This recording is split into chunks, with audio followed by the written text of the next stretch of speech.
12 counts ng falsification of legislative documents at paglabag sa Anti-Graft and Corrupt Practices Act ay sinapang reklamo kay House Speaker Martin Romualdez at 3 pang mambabata sa Office of the Ombudsman. Detalye tayo sa ulat on the spot ni Jonathan Andal. Jonathan? Yes, Rafi, may kaugnayan sa mga blanco sa 2025 National Budget BICAM Report. Ang inihaing reklamo sa Ombudsman laban sa liderato ng Kamara.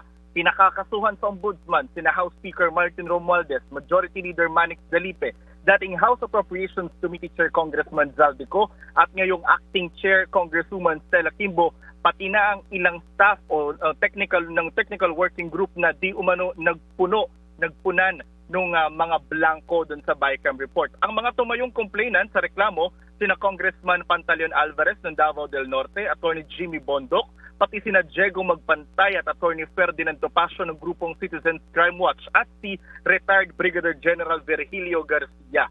Ang isinampang reklamo, paglabag sa Anti-Graft and Corrupt Practices Act at 12 counts ng falsification of legislative documents. Para raw ito sa 12 blanco sa 2025 Budget BICAM Report na nilagyan di umano ng halaga bago pirmahan ni Pangulong Bongbong Marcos ang 2025 GAA.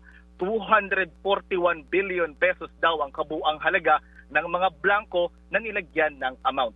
Rafi, sinusubukan pa nating makuha ang panig ng mga inirereklamo. Rafi? Maraming salamat, Jonathan Andal.